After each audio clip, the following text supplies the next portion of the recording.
Hey guys, me Matthew again, and today I'm going to be doing another audio series. Anyways, if you're new here, please like, subscribe to the bell down below. If you're not new here, not subscribed, please like, subscribe to the bell down below, as well as go for my community posts. You do not know where you may find. But anyways, this story is pretty much similar to Hunger Games and several other types, but slightly different.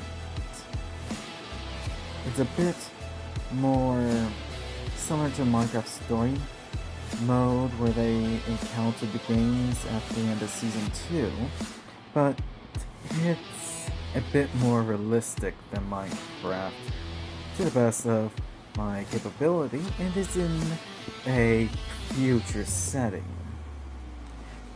But anyways, I hope you enjoy the story. Chapter 19, Abominations Arena. Once we got back to the FTS/CFTS building, we were escorted to the showers that split appropriately into men's and women's locker rooms that has our clothes inside them for after our showers. Our group dispersed and is heading towards the respective locker rooms. As I enter the men's locker room, steam fills the air. Multiple showers running simultaneously. Carden grabs a towel and heads towards one of the shower stalls without hesitation. Carden, mind if I join? He asked casually. I smirked. So even you are incapable of feeling embarrassed, or do you just not care because we're both guys? I asked as I stripped in front of him, glad to be out of those blood-stained clothes from the abominations that were in the labyrinth. The showers were done and we were dressed. Congan, Card, and Crystal and I were escorted back to our clan room to see our clanmates, happy to see that we're all still alive. Our clan members rushed forward and fell in Congan, Card, and Crystal and I in enthusiastic hugs and congratulations. The room is filled with relieved laughter and excited chatter. Hey guys, what did you think of our performance? I smiled warmly. Our clan members exchanged glances, grinning widely. Franklin, you guys were insane. The way you handled those monsters in that wave, it was like something out of a movie, Franklin exclaims, pumping his fist in the air. How about me going into the wyvern's throat? I smirked. Everyone burst out laughing, including Congan, Carden, and Crystal. Maxine, I still can't believe you did that. You're either incredibly brave or absolutely crazy, Maxine says jokingly. Titus, probably both. True, but anyways, let's find out about the next game. I turned on the TV with a humble smile. Announcer, ladies and gentlemen, after today's epic performance, the 100 players from the 20 clans, it's time to reveal the next game, and this one involves the whole of all 25 clans, with what clanmates they have left, while also being a major factor for the final game of CFTS. The next game of CFTS is Abominations Arena.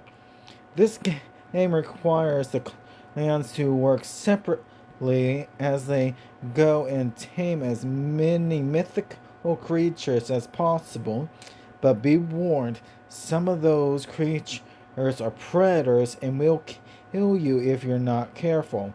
Passive creatures earn 1 point, neutral creatures earn 10 points, predator creatures earn 15 points, and finally, the apex predators earn 20 points. There are only 4 apex predators, 100 predators, 300 neutral creatures, and 1,000 passive creatures out in that arena.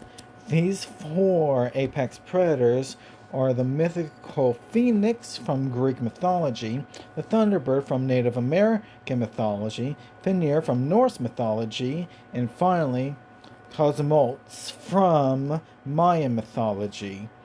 The clans or clan that get one of the or all 4 apex predators will have quite the advantage in the final game of CFTS. Now, let's talk about the map. There are 4 biomes. 1, volcano. 2, mountain range. 3, redwoods. And finally 4, the cavern. Each creature will be based on those 4 biomes, and if you're not careful, if the creatures don't kill you, biomes like the volcanic, mountains, and the cavern will. The game will begin a week from now. Have a good night, everyone. The TV turns off. The room falls silent for a moment as everyone processes the information. Beastconigan turns to me with a serious expression. Beastconigan. So, we have a week to prepare for this. We need to decide who goes where and what creatures we're targeting. We're going after all 4 apex predators if possible while we tame the predators and any useful mythical creatures as we go. I said both ambitiously and realistically when I said if possible. Carden nods in agreement while Crystal looks impressed by my ambitious plan. Carden, that's a bold strategy, Carden says thoughtfully. Crystal, but it could pay off big time if we succeed, and think about how much advantage that would give us in the final game, Crystal adds excitedly. About that, there's only 5 games that could be: King of the Hill, Team Deathmatch, Battleship, Capture the Flag, and Infection. Heaven forbid if it's Infection after the game after Abomination's Arena. I couldn't deny my intuition that it just might be. Everyone nods in agreement, understanding the gravity of my words. Infection would be a nightmare after facing so many mythical creatures. Crystal. Let's hope it's not infection, Crystal says with a shudder. Gem.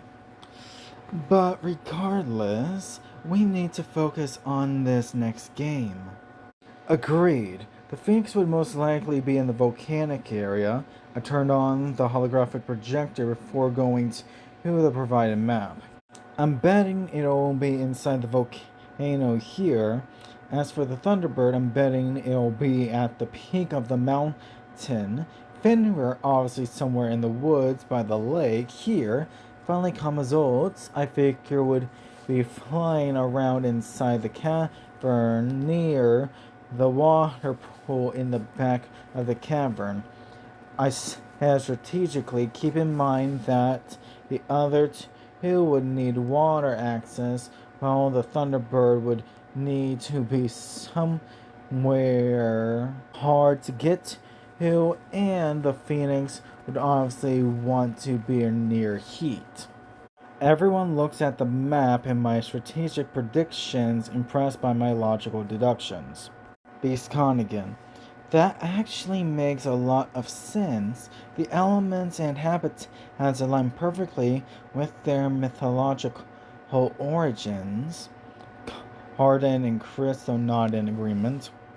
Plus, I studied in my free time before FTS and CFTS were even a thing on animal habits, behaviors, sounds, and so on, but primarily the predators, including a bit of studying on the mythical creatures, especially since I'm a fan of the Fantastic Beasts movie series that came out years ago in the Harry Potter franchise, even the Percy Jackson movie series, and admittedly How to Train Your Dragon franchise as well when I was in my teens to my childhood.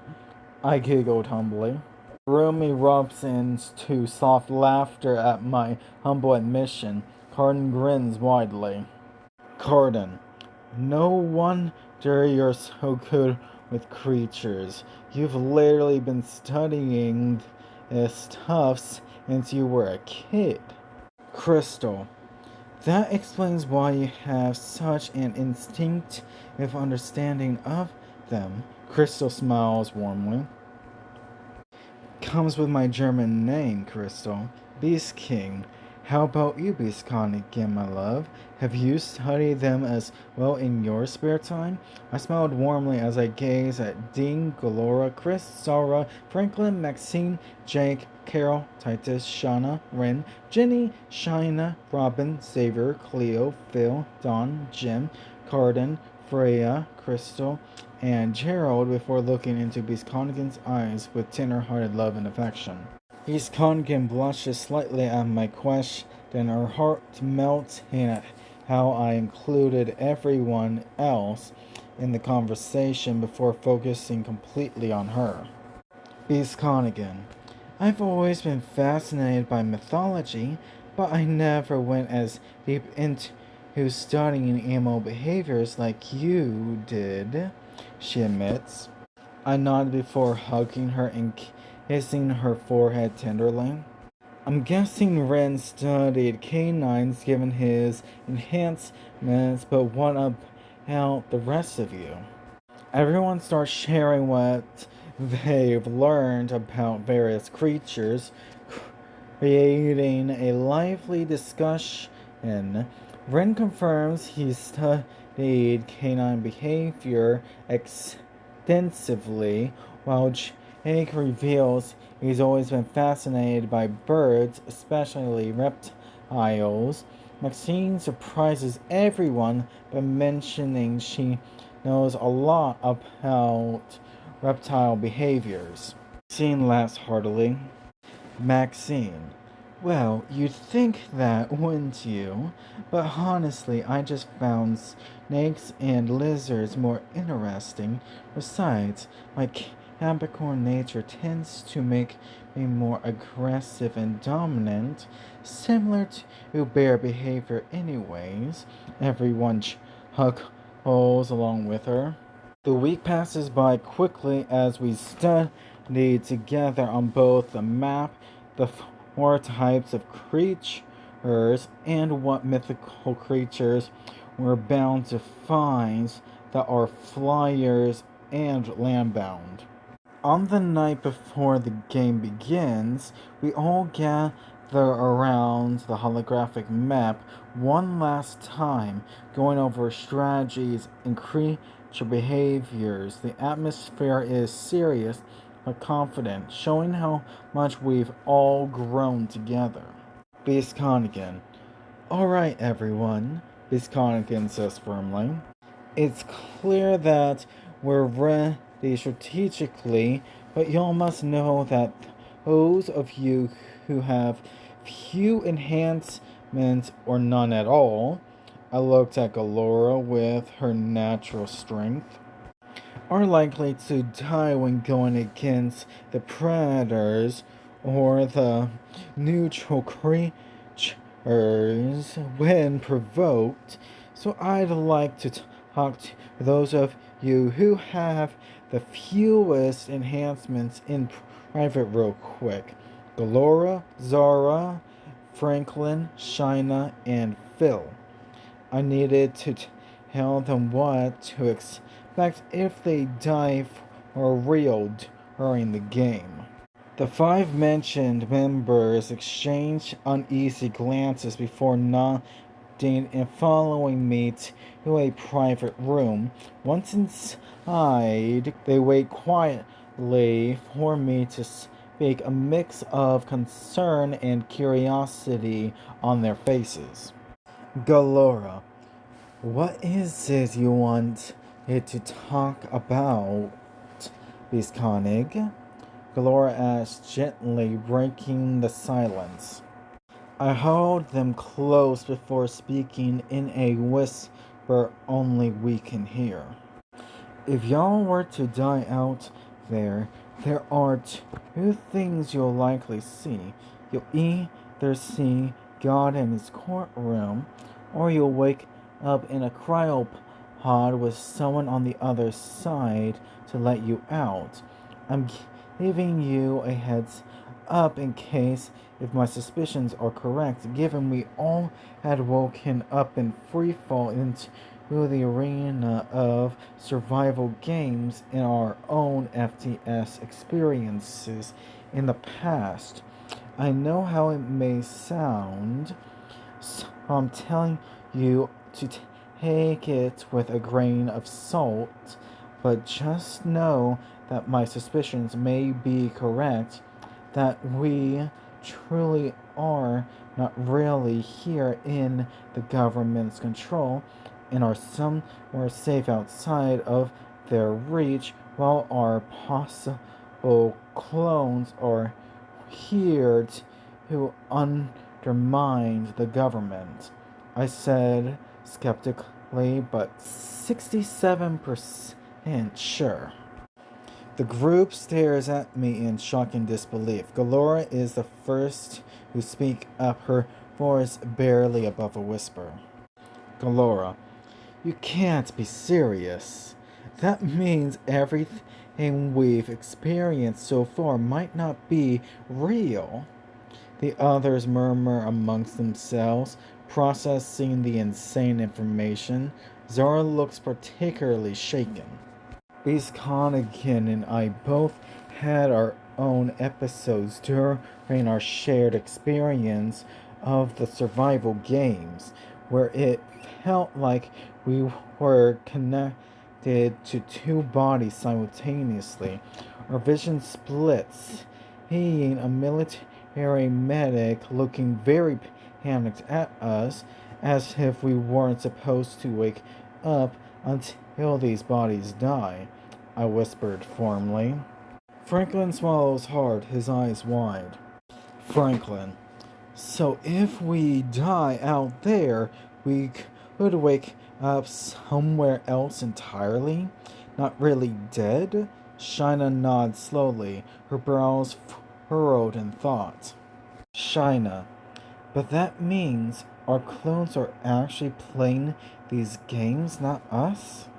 No, we are, because our minds are connected to our clones, or our actual minds are safe, collecting and storing information of what happens here in our experiences in our clones' bodies. Our clones' bodies are soulless vessels for us to use until they die out, I whispered, gently correcting. Phil looks utterly confused, but Galora seems to be putting the pieces together. Galora, wait, so our actual bodies are safe somewhere else right now, and our minds are just borrowing these clones? Galora asked quietly, trying to understand the complex concept. I nodded. Zara suddenly speaks up, her voice trembling slightly. Zara, and if our clones die, what happens to us? Do we just wake up somewhere else immediately? Or is there a delay? The room falls silent as everyone waits for my response, the gravity of the situation sinking in. Franklin looks pale. I don't know. That's part of the 35% that is unknown to me. But yes, we'll wake up somewhere else. If my suspicions are correct, what did you think I was trying to accomplish when I brought up the voice of the people after Biscon and I's FTS experience was over on live TV while being interviewed by the announcer? The group exchanges glances, remembering the broadcast. Gloria's eyes widen as she realizes the implication. Galora, you were trying to send a message to whoever is watching over us. Franklin nods slowly, understanding drawing on his face. Franklin, to let them know we're aware. Precisely.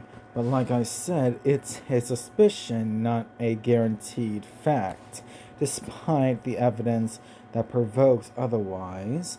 But even so, it's not something to take lightly, even if it's not true at all, I whisper strategically.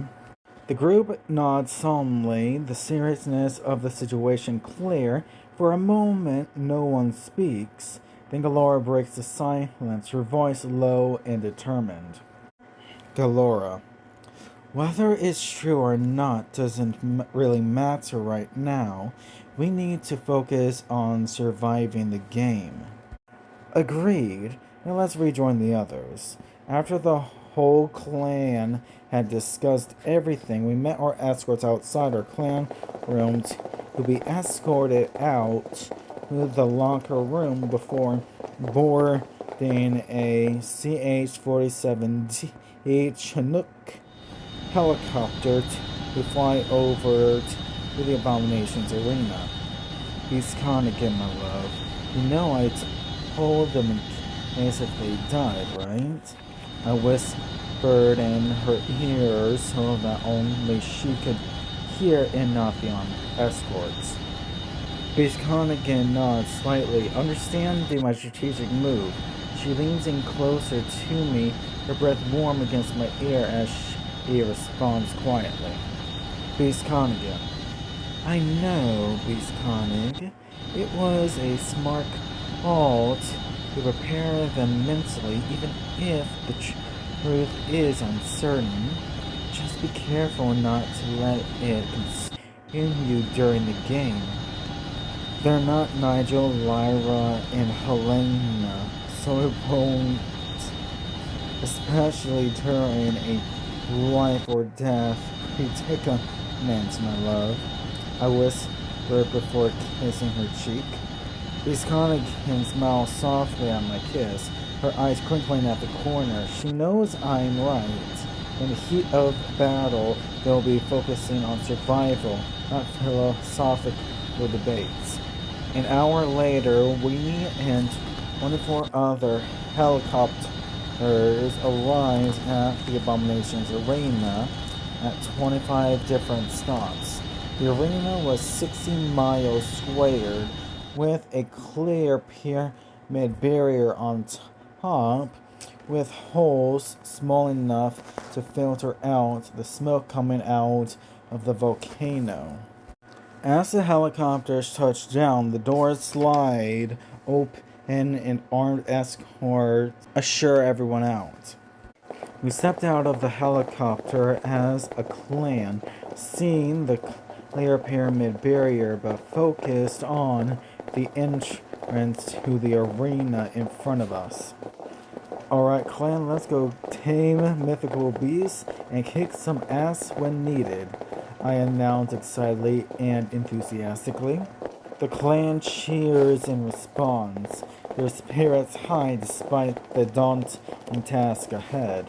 Galora grins at my enthusiasm, giving me a thumbs up. Galora. That's the spirit, Bisconig. She calls out before falling into step beside me as I head towards the entrance. Freya, Dean, Galora, Chris, Sarah, Franklin, Maxine, Jake, Carol, Titus, Shauna, Ren, And me, China, Robin, Xavier, Cleo, Phil, Don, Carden, Jim, Gerald, Crystal, Bisconigan, and I entered into the corridor before suddenly a wall raised up from the ground before the wall in front of us splits into two doors sliding on either side. We saw the mountain range that has a variety of mountain-type mythical creatures that were brewed up from the lab for FTS and CFTS. We saw Ramidru, Bonacan, Griffin, and Hurton, but there were more that we couldn't see. Clan stares in awe and slight fear at the diverse array of mythical creatures roaming freely within the mountain range. Bisconigan squeezes my hand gently, her grip firm with excitement and nervousness. Galora. Holy shit, there's so many. Galora whispers loudly. Okay, everyone, stay calm and stay close.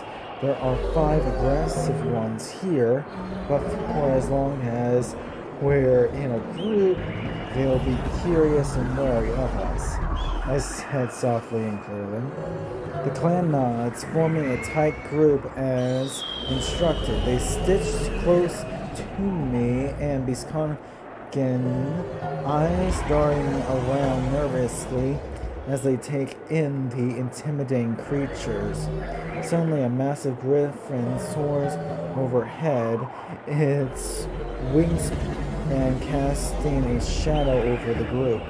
I knew that these hybrid griffins wouldn't attack if we were not perceived as a threat. We needed to show both respect for their territory and offer immediate sustenance. We moved slowly and deliberately toward the nearest griffin, stopping a safe distance away. I held out a large lizard I had caught, letting the griffin see the food clearly. Okay, everyone, we're going to tame these griffins since I don't believe we can tame the rest without dying, but still watch your backs. The clan nods in agreement, understanding the gravity of the situation. They cautiously follow my lead, maintaining a respectful distance from the animals.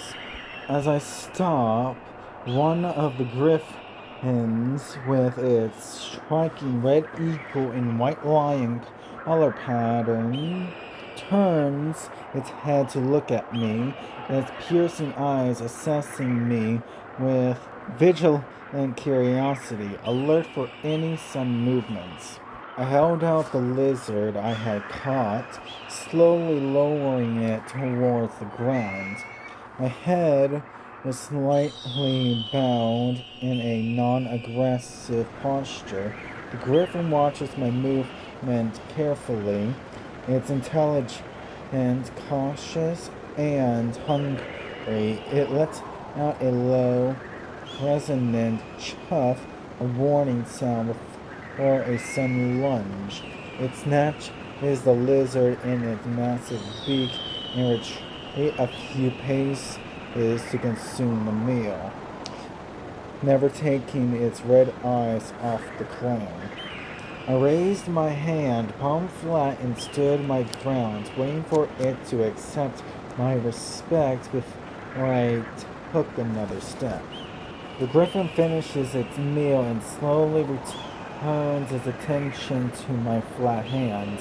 It studies my movement, then gradually lowers its entire body into a settled, relaxed posture, a clear, measured granting of spatial trust. It won't submit yet, but it allows me to approach its territory. I kept my head slightly bowed and took a single slow step closer, then gently stretched out my hand to lightly brush its flank, then ran my fingers lightly over its feathers, testing its tolerance before attempting to mount it. The griffin remains stock still under my touch, its muscles taut with underlying tension, though it does not move away. When my hand moves towards its powerful neck, I notice its head tensing instantly, and a soft warning hiss escapes its throat. I merely retract my hand, showing I respect its boundary. I wait a moment, then place my hand firmly but gently back on its back near the shoulder, establishing dominance through non-threatening touch. Seeing its continued stillness, I place one hand on its shoulder and smoothly leveraged myself onto its back. Once mounted, I nodded for the others to follow my process. The clown watches with held breaths as I successfully mounted the griffin. It remains still, watching me intently, having the burden of me as its rider. Encouraged by my success, the others began to cautiously approach the other griffins, meticulously mimicking my steps of stopping, offering food, waiting, and testing the touch boundaries. Success is slow and individual, as each griffin must be won through patient respect. Freya and Dean managed to tame their griffins without incident, their peace held under their touch, allowing them to mount with a gentle nudge. Chris and Zara, however, have more difficulty. Their griffins are more aggressive, hissing and snapping at their outstretched hands. The clan was patient and respectful, but smart enough to move on to different griffins if the ones before were being difficult without dropping their guard too much. Beast Connigan did just as well as I did. Her griffin, a gold lioness fur, and a fur eerie eagle have their color pattern, its behavior feminine. After some tense moments, Chris and Zara finally managed to calm the griffins. With careful movements, they mount their beasts, relief washing over their faces. Galora, meanwhile, is having an unusual interaction. Her griffin, a snow white lion with a pure white eagle, seems almost playful, testing her courage with light mock strikes and sun movements. As soon as we were all able to tame our unique griffins that show different breeds from both lions and eagles, I spoke up. Okay, everyone, let's go get some squirrels to tame the Thunderbird with. The clan nods in agreement, carefully guiding their griffins towards the edge of the forest where we know squirrels are abundant. Galora's playful griffin suddenly nuzzles her arm, then quickly snaps its beak near her shoulder. A final test that elicits a surprised giggle.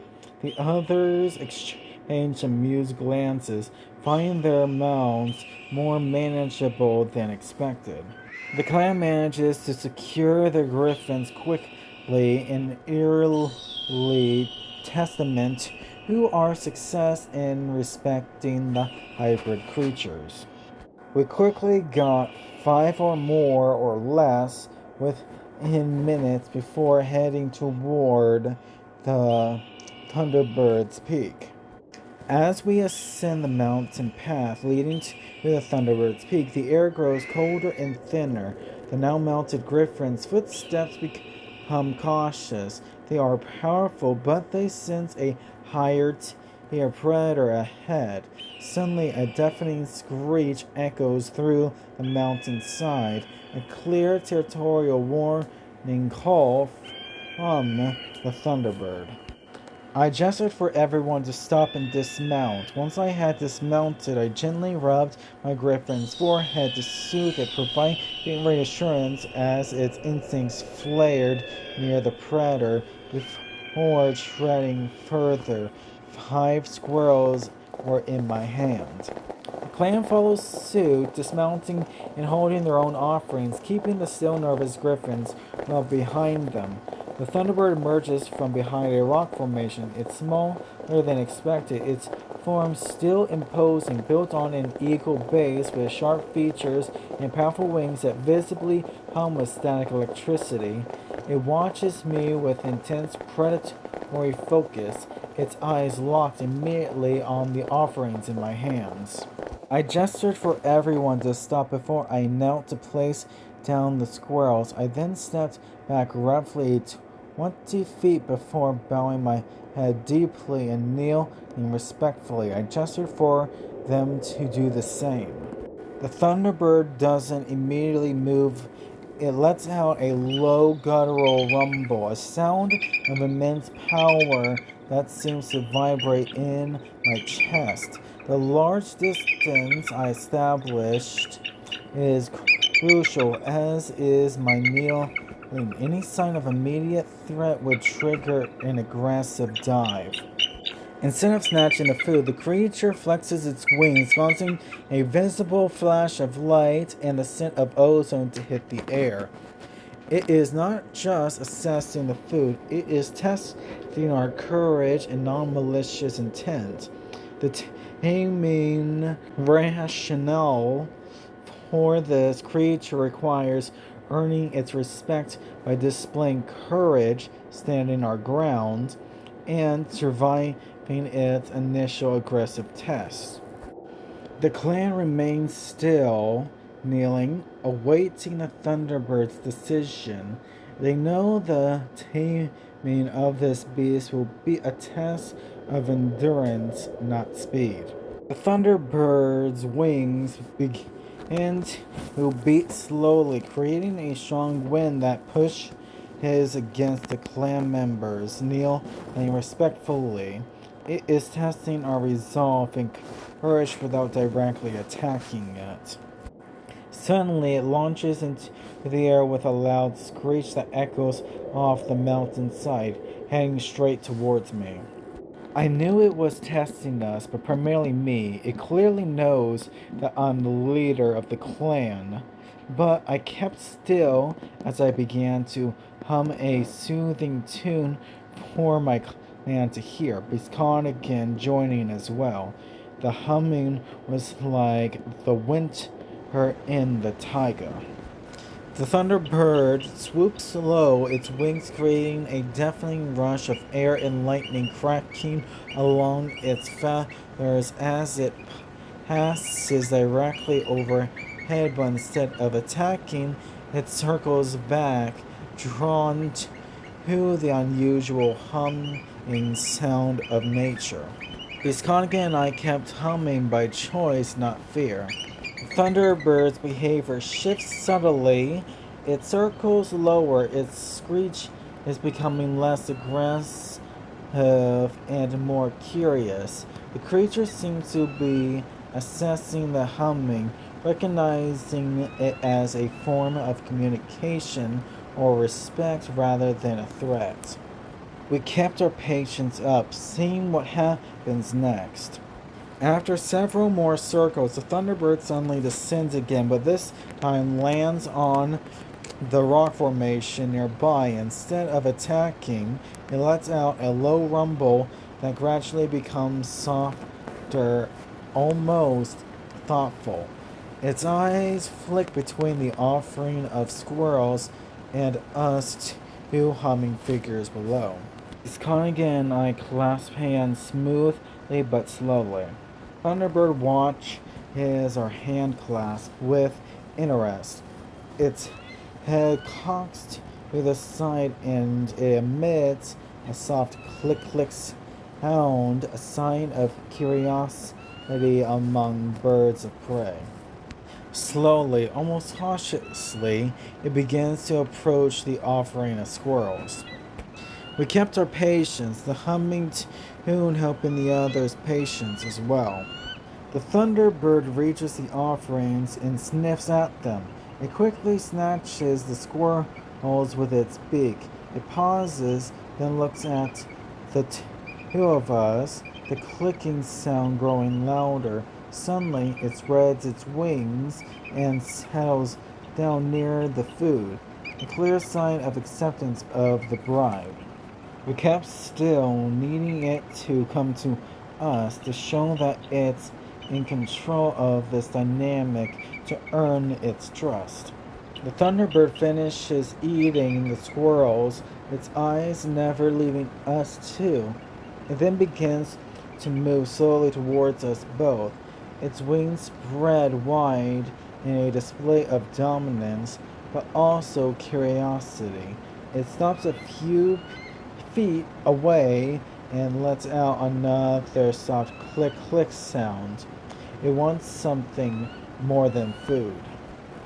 I looked up with a tender-hearted, honest smile as I locked eyes with it, finding it a gorgeous bird. I showed my own wings that were bigger, but I kept them folded.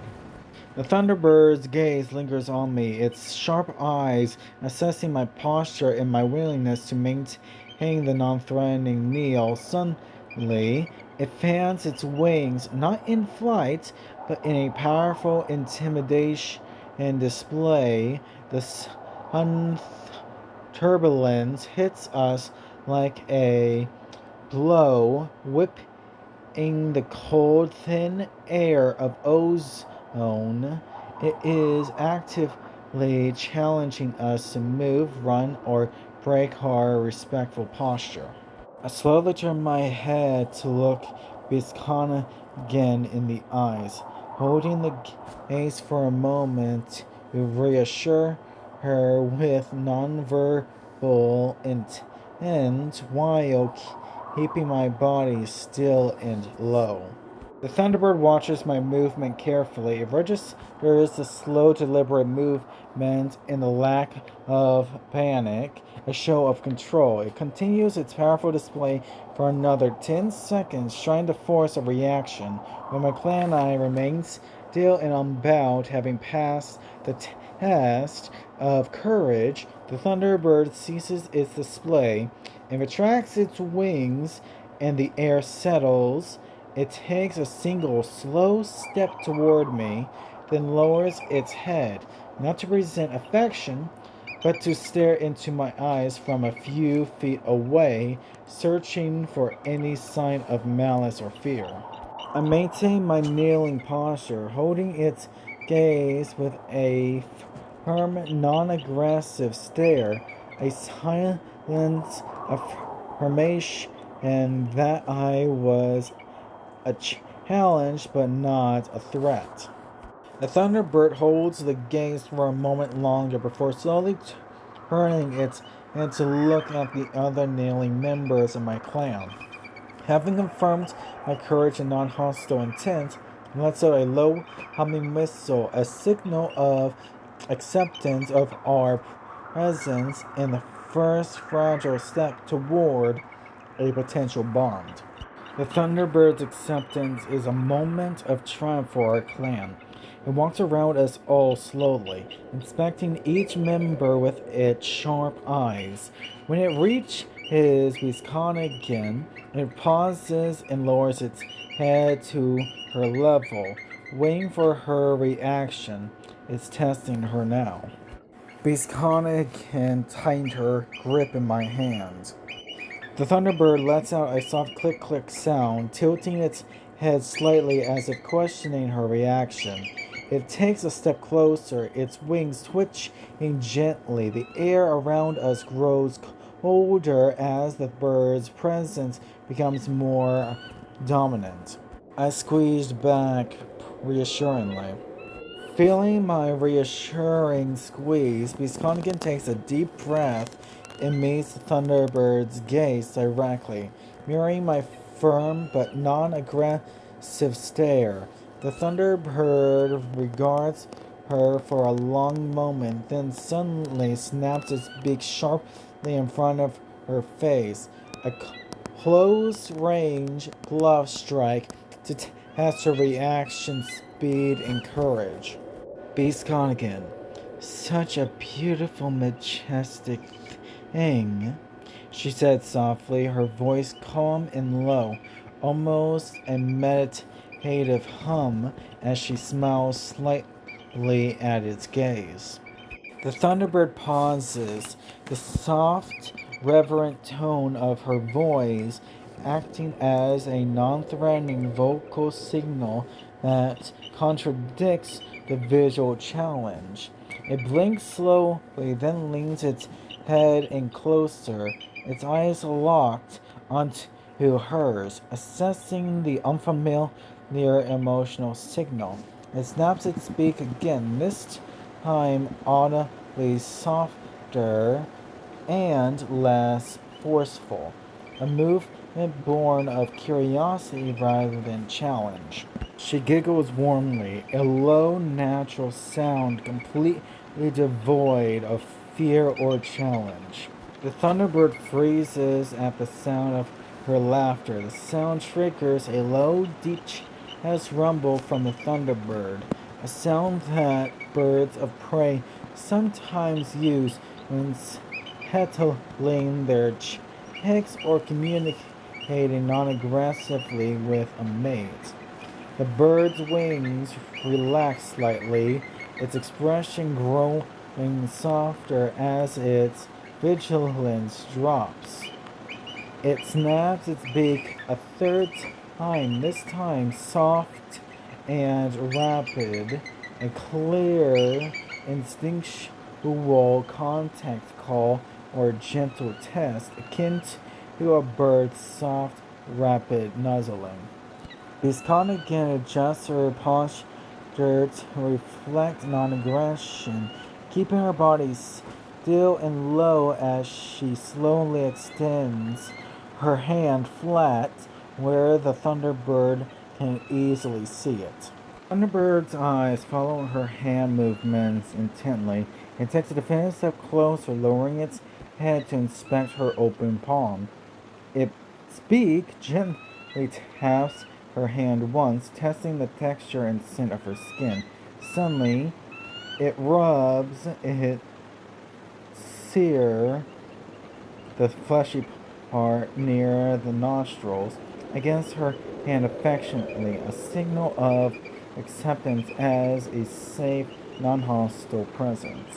She softly and slowly but loosely closes her fingers around its beak, moving her hand up and down in a gentle, affectionate rub, her eyes showing sincere interest. The Thunderbird freezes for a crucial moment, processing the unprecedented intrusion. Then its high alert stance finally breaks. It closes its eyes partly, laying out a low, deep rumble that is unequivocally a sign of contentment. It pushes its beak harder into her hand, silently demanding more of the gentle touch. Our clan watches in amazement. The Thunderbird is clearly enjoying her touch. She continues to gently rub its beak, slowly moving up to its forehead while cautiously positioning her other arm toward its powerful talons. She is inviting the creature to grasp her inner protected forearm. A Thunderbird leans into her touch completely, its eyes closing fully as she rubs its forehead, fully submitting to the pleasure of the contact. When her other arm approaches its talons, it pauses for a brief, crucial moment, recognizing the profound invitation. Then, with a remarkable, instinct-defying gentleness, it slowly lowers its foot and gently grasps her inner arm with its talons, applying only the slightest pressure necessary who hold on. The clan gasps collectively. This level of trust from a Thunderbird is unprecedented. She slowly stands up, making sure that the Thunderbird stays as balanced as possible. The Thunderbird watches Beastconigan stand, its eyes half closed and trusting. It shifts its weight slightly to maintain balance as she moves. When she's fully upright, the bird unexpectedly spreads its wings slightly, mimicking her movement. She waited patiently before tapping my shoulder twice, so I raised up slowly from my knelt position, waiting to see how the Thunderbird reacts. The Thunderbird's head snaps towards me as I rise, its eyes opening wide. It watches my movement carefully but doesn't release Beastconigan's arm or react aggressively. Instead, it seems to be assessing the new situation. Its tail feathers rustling softly. It's accepting my movements but remains vigilant. I smiled and giggled warmly, gesturing for everyone to rise one at a time slowly with my fingers behind my back. The clan members slowly rise one by one as instructed. Their movements cautious and silent.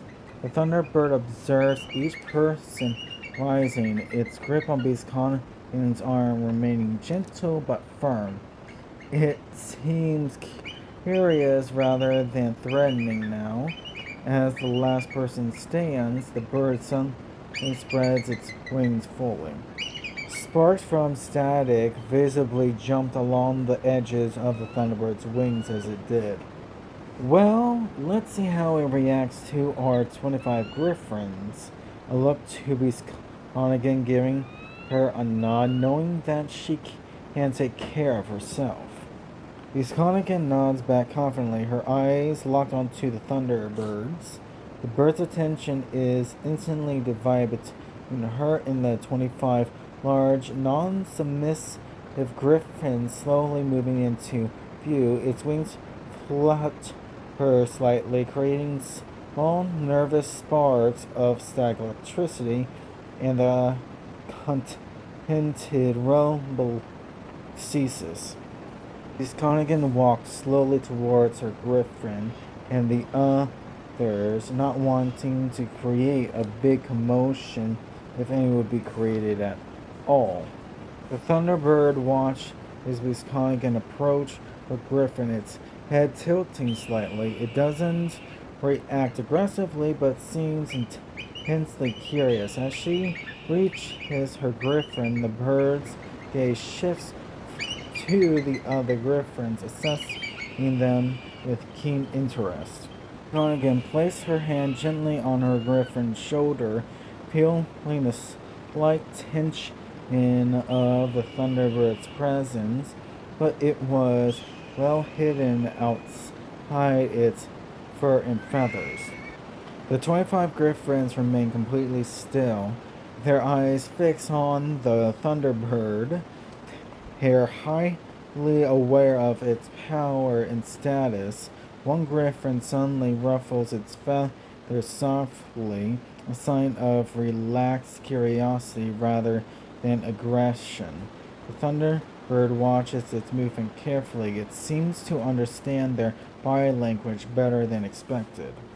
Okay, that means we now have 270 points. Let's move on and get a better view of the map, so to speak, I said as I casually mount my griffin.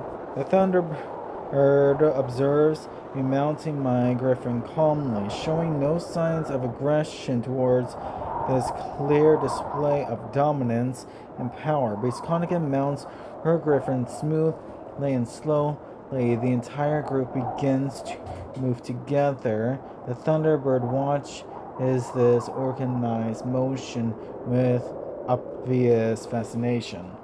We soon got to the skies overlooking in the entire arena.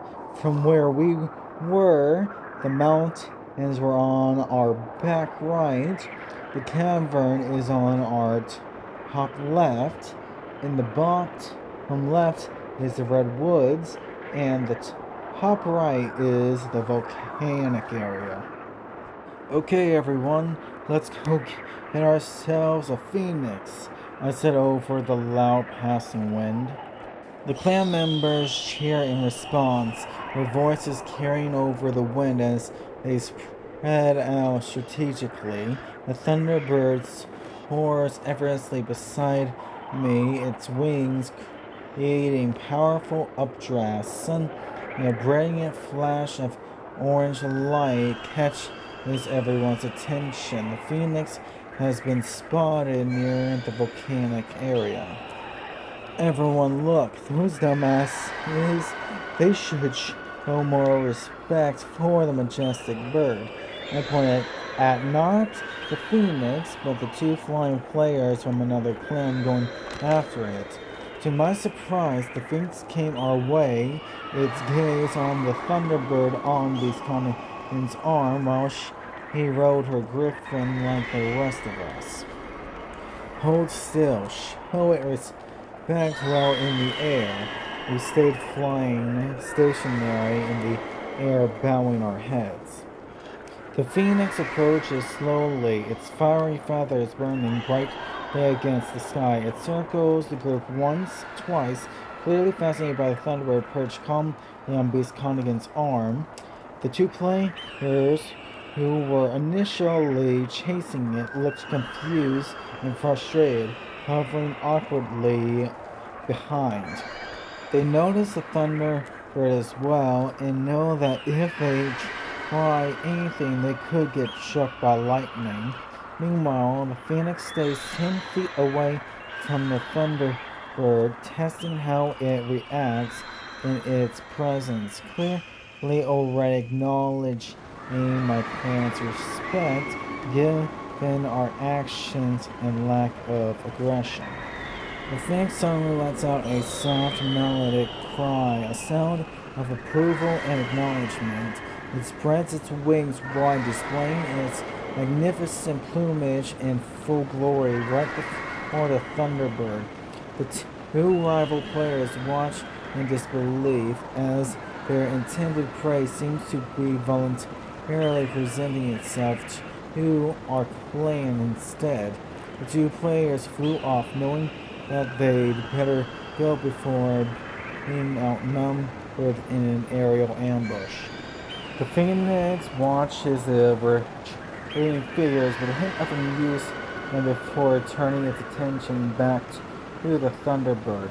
It suddenly descends lower, hovering just above Beast-Conan's griffin. The thunderbird responds with a low rumble, a sign of mutual respect between the two legendary creatures. I extend out my inner reinforced arm straight, ready for this eagle-based phoenix with three long peacock tail feathers to mount it when it was ready to accept us. The phoenix observes my extended arm for a moment, seeming to appreciate the gesture of acceptance.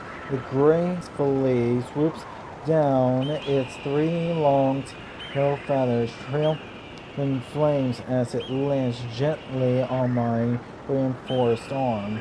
The thunderbird remains perfectly still, allowing the phoenix to settle comfortably. I carefully moved my arm to look the phoenix in its eyes with a warm smile on my face before lowering my head close to its own in anticipation. The phoenix meets my gaze with bright, fiery eyes. It leans in closer, its warm breath mixing with mine. The atmosphere feels electric with the proximity of these two legendary beings. Suddenly, the phoenix does something unexpected. It nestles its beak gently against my forehead in a clear display of affection and trust, completing the passive taming process. That's what I was hoping for, I said softly before nipping my griffin with my mounted arm again. Okay, everyone, we're going to stick around and, well, we're going to tame a dragon. Not a wyvern, a dragon with 4 legs and 2 wings.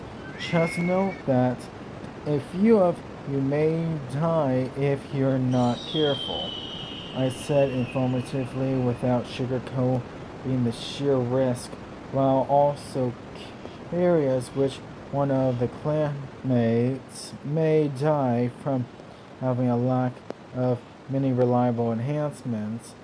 Franklin may survive with his holographic decoy enhancement, but not for long in the volcanic area below us where we're about to descend towards. The clan members listen intently, their expressions serious and focused. They understand the gravity of the task ahead. Taming a dragon is no small feat. Some glance nervously at the volcanic area below, knowing that even a single misstep could be fatal. We begin our descent towards one of the volcanoes, not the one that the phoenix came from. The air grows thicker and hotter as we descend into the volcanic region. The ground shakes slightly with each step, reminding everyone of the dormant power beneath our feet.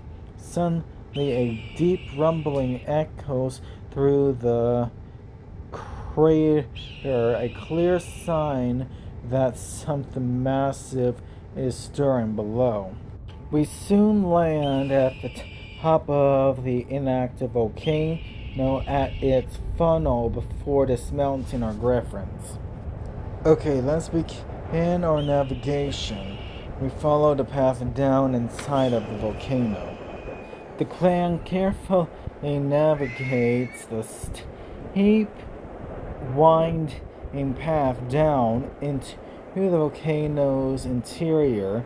The walls are blackened to appear to be from ancient lava flows, as designed by the kingmakers. The air is thick with sulfur and heat. Suddenly, a massive cavern opens up before us.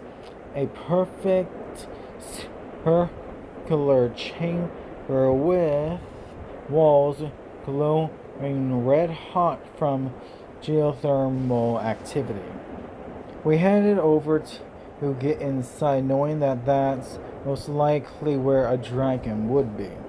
As both the phoenix and thunderbird began chirping to each other, sparks coming off of the thunderbird's wings, in slight territorial protectiveness of its new companions, confirming our suspicions. As I got to feel that we're definitely going to lose clanmates in the next few moments. As I step further into the cavern, the ground trembles violently. A deafening roar echoes through the chamber, and from the shadows emerges a colossal dragon. Its scales are a deep fiery red, and its eyes burn with an intense molten glow. Everyone stand your ground. Don't show hostility but fierceness, because if you run, you'll for sure be killed or eaten alive, I said urgently and strategically, despite not expecting Zara's blood bag began to melt as her enhancement was dispersing blood that she was generating too much of, especially considering she's conditioned with Polycythemia vera, which will be a problem without a reliable blood bag to keep the flow going properly. The dragon regards our group warily, its massive head bobbing up and down as it sizes each member up. The clan holds the ground, maintaining a fierce yet non-threatening posture. However, Zara's blood bag begins to leak profusely due through her excessive blood generation and attracting the dragon's attention. Zora began spitting up blood now that the pressure is gone from the compromised blood bag after just starting to fill with blood. The dragon's nostrils flare as it catches the scent of fresh blood. Its interest immediately shifts to Zora, who is now coughing up blood onto the cavern floor.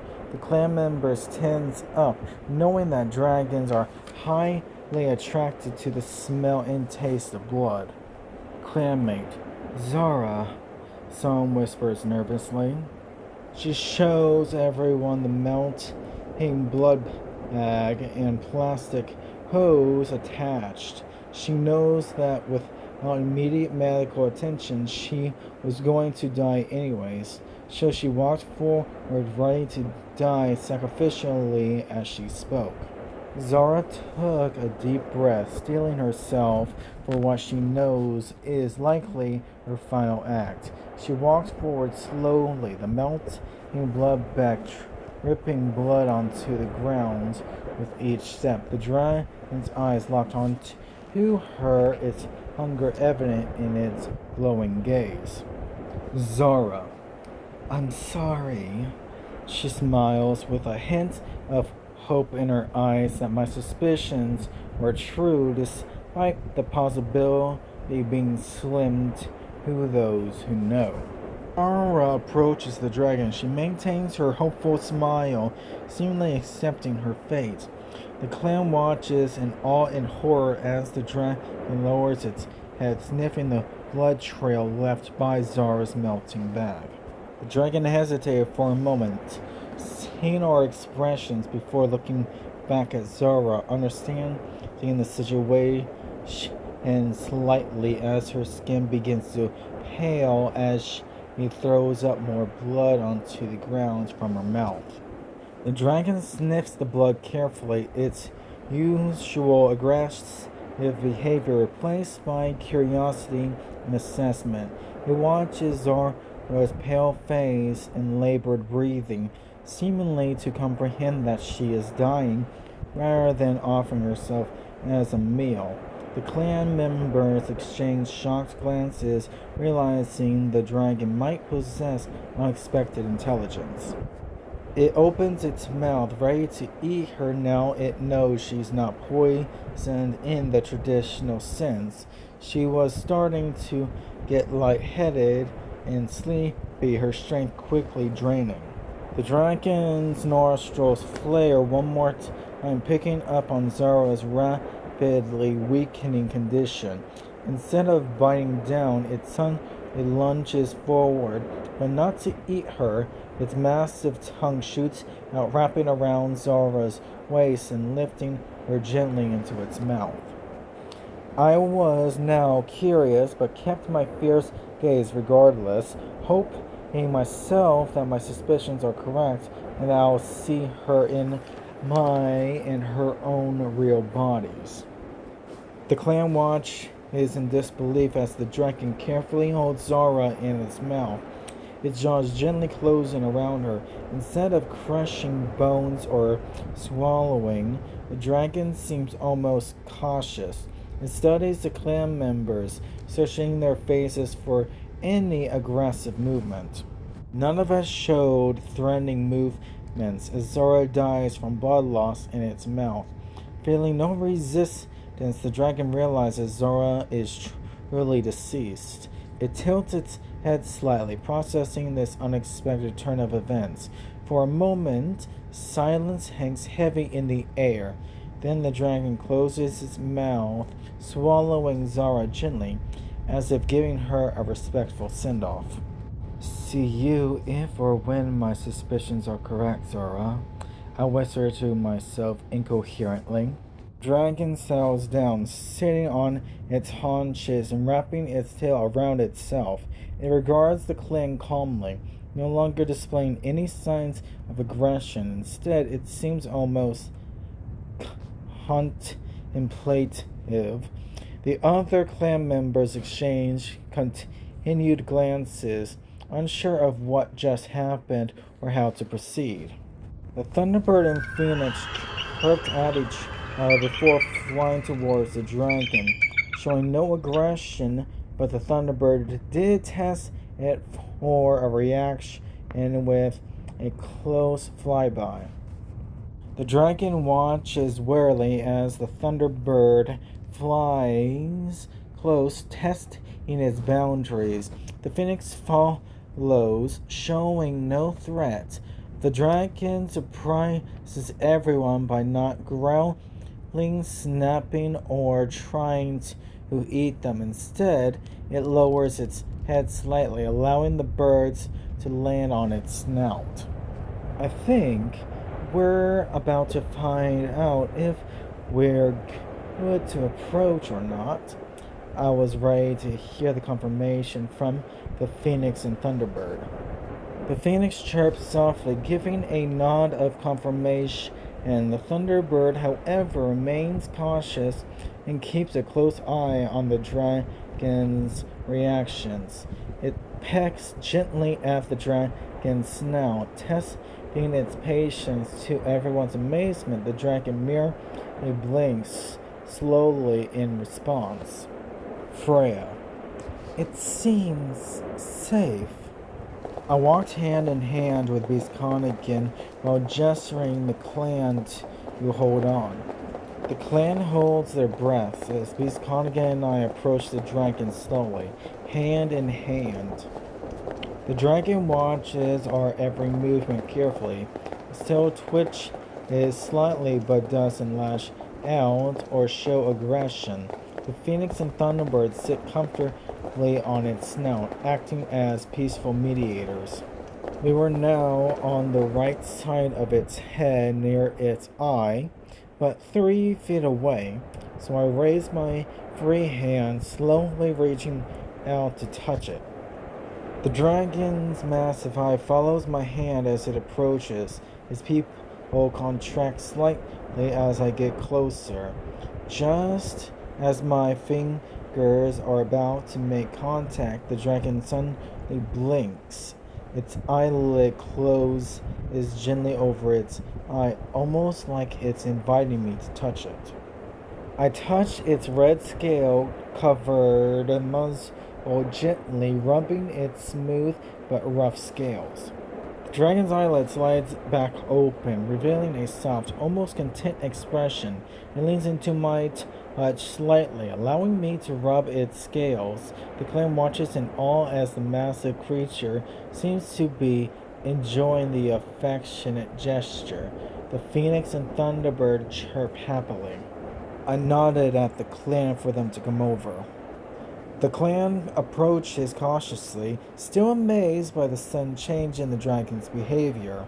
They gather around us, reaching out hesitantly to touch the dragon's scales alongside us. The dragon remains calm and tolerant, allowing each clan member to feel its rough yet smooth texture. I soon moved to its lower legs before climbing up to its back.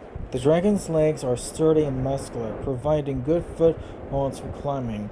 As I reach its back, I find it to be broad and strong, with a natural depression running down the center, perfect for sitting. The dragon waits patiently, showing no signs of discomfort or annoyance at my unexpected mount. Okay, everyone, it doesn't appear to mind, so come on up, but be sure to hold on tight when the dragon begins to move and fly out.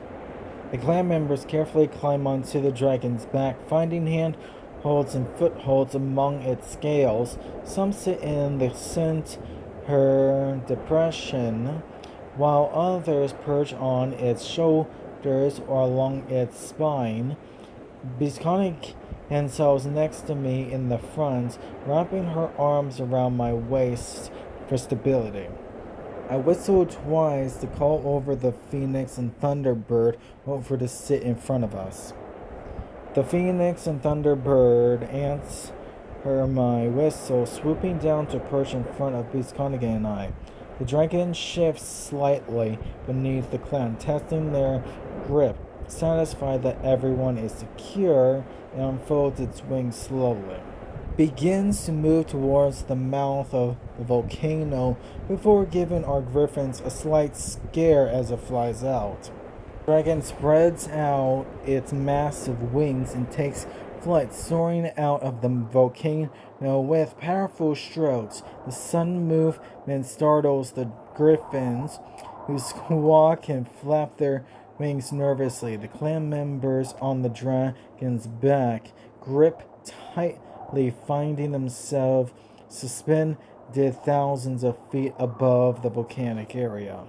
Dragon evens out in the air even before the phoenix calls out to the griffins to let them know to follow. The phoenix's call soothes the nervous griffins, and they quickly regroup and begin to follow the dragon through the sky. The clan members on the dragon's back relax slightly as they get used to the sensation of flying so high above the ground. His Konkin leans against me comfortably. Okay, everyone, things are going to get crazy now. Let's go hunt Fenrir. I gently double tap the dragon as I pointed at the redwoods area with a warm smile but fierce eyes to show I'm serious. The dragon responds to my command immediately, its wings beating powerfully as it changes course towards the redwoods area, where Fenrir is hiding. The clan members grip tighter, understanding the seriousness in my voice and expression. We could see players taming scientifically engineered mythical creatures on the grounds, or even being killed and eaten. Once we landed on the ground, I double tapped the dragon with me gesturing for it to stop but hold its ground. Everyone, listen out for wolf sounds bigger than that of the average Wyoming wolf and stay quiet and seated. The dragon lands softly on the ground, its massive body lowering slowly. The clan members follow my instructions, staying quiet and alert. They listen intently for any unusual wolf sounds, their hearts pounding with a mix of excitement and fear. Wisconsin nods at me, understanding the gravity of the situation. The mythical creatures that weren't bold enough to go anywhere near the dragon, especially the thunderbird and the phoenix, dispersed, making the area quiet. The silence is broken only by the distant rustling of leaves and the occasional call of a bird. The clan members remain still, their eyes scanning the dense forest for any sign of Fenrir. The dragon stands guard, its presence alone enough to deter most creatures from approaching. I double tap the dragon, gesturing for it to send a massive breath of fire into the air like a beacon. The dragon obeys my command instantly, inhales deeply before exhaling a massive pillar of flame that shoots high into the sky, illuminating the entire redwood forest momentarily like daytime. The sun's bright light and intense heat cause nearby animals to scatter instantly. Every clan member shields their eyes from the sun brightness. Suddenly, finally hear a thundering howl as the beacon of fire goes out between redwood trees, barely scorching the leaves. The howling is unlike anything they've ever heard before, deep, resonant, and filled with an otherworldly fury that sends shivers down their spines. It echoes through the forest, growing louder and closer with each passing second. Fenrir's massive silhouette, 9 times smaller than the dragon began to emerge from the shadows between the redwoods.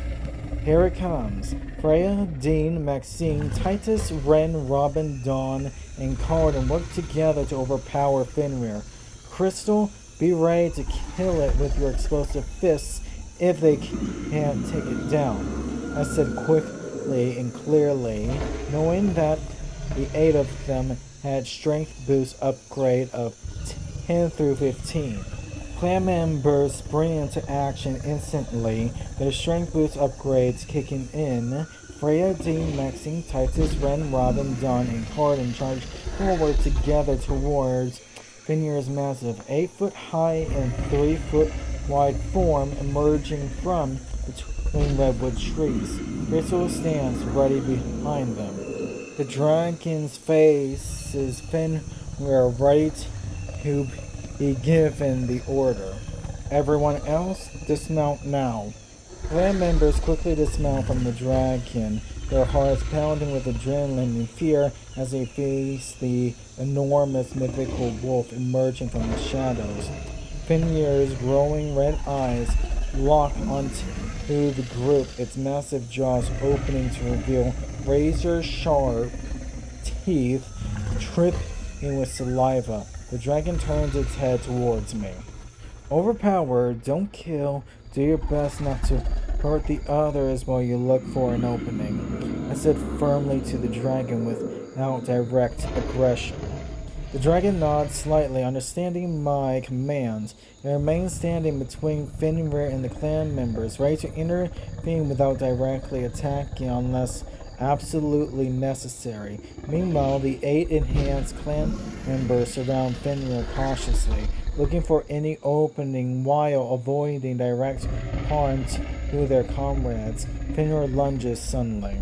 Fenrir jumped over them before sinking its teeth inside Galora's shoulder. She tried using her natural strength while in pain to punch Fenrir's face, but Fenrir didn't let go. Galora screams in pain as Fenrir's massive jaws clamp down on her shoulder, its teeth sinking deep.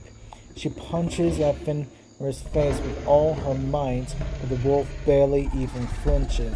Instead, it growls deeply and throws her like a rag doll, sending her crashing into a nearby tree. The force was enough to splatter her body across the trunk of the redwood tree, staining it with a deep shade of red and guts. She was naturally strong, but because she didn't get herself enhanced, became her own downfall. The strongest in our clan continues to try to overpower Fenrir. The remaining enhanced clan members freeze momentarily, shocked by Galora's brutal demise, but they quickly snap back to reality and redouble their efforts against Fenrir. Freya lands a powerful kick to its ribs. Dean grapples with its front leg. Maxine attempts to jump onto its back. The dragon found an opening and held it down gently but firmly with its hand-like paw. The dragon seizes the opportunity and gently but firmly presses his massive hand-like paw down on Fenrir's back, holding it in place. Fenrir struggles fiercely, snapping its jaws and snarling, but the dragon's strength is too great. The clan members take advantage of this moment. Everyone stand back. I walked closer but kept a 10-foot wide gap between me and Fenrir. I know you can understand me, Fenrir. I know you had just killed Galora, but that doesn't matter right now. If you obey us, I'll make sure you're well fed and get plenty of exercise like I know you love. Do you understand? I asked firmly with a serious, fierce expression. Fenrir struggles weaken slightly as it hears my words, its glowing red eyes fixed on me. It snarls once more before falling still beneath the dragon's paw. The clan Birds watch in surprise and a hint of fear as I speak directly to the massive wolf. The dragon tilts its head curiously, waiting for Fenrir's response. If you don't want to join us, then we'll have to kill you, Fenrir. So please, do make the right decision. I said nonchalantly at first, before my expression turns warm at the end, my eyes tender-hearted. Fenrir's ears twitch at my tone, sensing the genuine concern and warmth in my tone despite the previous threat. It let out a low rumbling growl before slowly nodding its massive head. The dragon releases its paw cautiously, ready to intervene again if necessary. The clan members exchange shocked glances. I reached out with a loosely finger-curled hand, ready to see how Fenrir will react. Fenrir watches my hand carefully. After a moment of hesitation, it slowly lowers its head and presses its snout gently against my palm. Its warm breath ghosting over my skin as it nuzzles into my hand like a domesticated dog, seeking affection rather than attack. The clan members gasped collectively. That's a good boy. Okay, everyone, let's go over to the cavern area to observe at its entrance. We need to see who's there trying to get Kamazots before acting. If there are too many players there, we'll call it a day and huddle back to where we came from, in the mountain area. But if there are few or any at all, we'll act and take it down, I said firmly and cautiously. Clan members nod in agreement, their initial fear of Fenrir replaced with a newfound respect and awe. We began to move towards the cavern area cautiously, Fenrir following closely behind us with surprising docility. It took us some time before getting there, the entire mountain before us holding the entire cavern inside. As we approached the cavern entrance, I realized just how massive the mountain truly is. The entrance alone is large enough for a small airplane to fly through. I see several players clustered around the entrance, with numbers and clan tags visible from a distance. They seem busy and unaware of our group's arrival. I count 22 players. They had scientifically engineered mythical creatures, both grounded and flying. They even had a banshee that was truly a cluster of pollen-sized bugs that can make that famous feminine sound of a scream with their synchronized leg rubbing and naturally came together in a feminine form. Let's call it a more will come and join them, and I ain't about to deal with that bullshit of them trying to take Fenrir, the Phoenix, and the Thunderbird away from us just to end up dead themselves. I walked over to the dragon before mounting it on its back while waiting for the 22 of them to join me. The clan members quickly joined me on the dragon's back, their hearts heavy with disappointment but understanding my decision. They watch as more players begin to arrive, swelling the enemy numbers. Suddenly, a familiar voice calls out from the crowd. Rival clan player. Well, well, well. If it isn't Beast Conic of Clan Clash. If you're concerned about us going after the Kamazots, we were just about to leave, Siren. Siren laughs, a cruel smile on his face as he steps forward. He's the leader of clan dominance, known for their list tactics and powerful clan members. His clan members gather behind him, eyeing Fenrir and the dragon warily. Siren, leave and miss the chance to claim Fenrir? Good luck with that.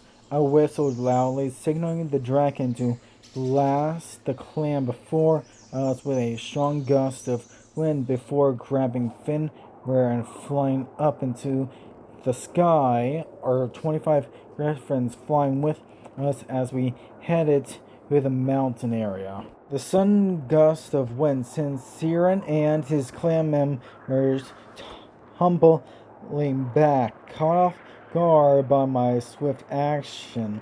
I hear their angry shouts fading into the distance as we ascend into the sky with Fenrir securely in the dragon's grasp. The griffins follow closely behind, their powerful wings cutting through the air. Idiots don't even know when they're outmatched, I said to myself as we fly back to the entrance of the mountain where we came out from. As we reach the mountain area, we land smoothly and dismount from the dragon. The griffins follow suit, their eyes still alert and ready for any potential threats. The atmosphere is tense but calm. The clan members look to me for further instructions. Okay, everyone, take your time to bond with our teams. We'll need a strong bond with them for the game after this upcoming game. So I'd recommend emotional and physical boundary exercises. I said strategically.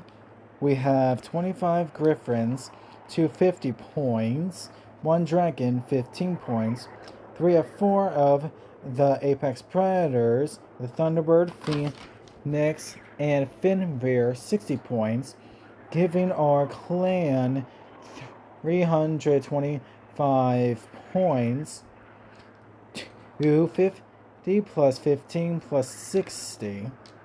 Today, I made a point in not trying to get to the top 5, but to get what advantages we can for the game after Abomination's Arena. The clan members nod eagerly, understanding the importance of building strong bonds with their teams. They begin to engage in various exercises with their beasts, cooing softly to the griffins, gently patting the dragon's scaled neck, and exchanging tender nuzzles with the apex predators. His cunning can nudge me from behind, kissing my neck before whispering softly and romantically.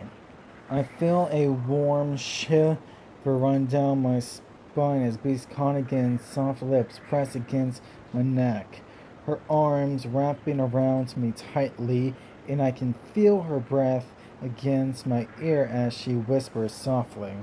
Beast Connigan, I'm proud of you. Let's just hope that Zara and Galora are awake in their real bodies instead of actually being dead, I whispered back before turning around to snuggle her and nuzzle her cheek tenderly with my own. Connigan hummed softly, nuzzling back. Beast Connigan, you know what I realized? That you're one of the most strategically minded leaders I've ever seen. You never go for the easy kill. You always think long term. She mumbles against my chin. Kinda have to. I had to self-identificate myself after realizing how childish my parents were before dying from natural causes. They didn't know the difference between true discipline and punishment, therefore driving my trust further away from them.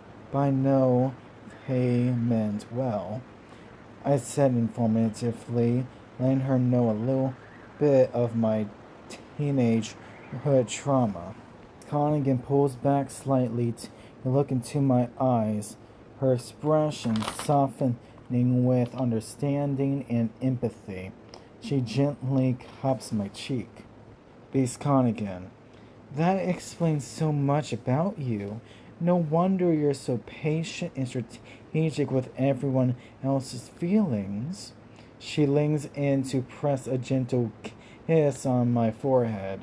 Being told to the corner for not understanding that appears to be disobedience doesn't have the same intended effect as they hoped, therefore improving my patience as an ADHD and OCD individual.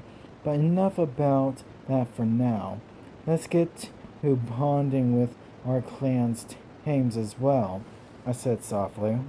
Connigan nods gently, understanding the importance of shifting focus to more positive matters. She takes my hand and leads me over to where the tames are gathered, her grip warm and reassuring. Beast Connigan, absolutely, darling. Let's go spend some quality time with our furry friends. It took a while for someone who finally tame or kill Kamazolts. I don't know which, but it ended the game. 25 clans were separated from their and our tamed beasts. No surprise we didn't reach the top 5 rankings, but we still got a reward of 75 million, 25 mil per apex predator, the Thunderbird, Phoenix, and Fenrir in that order.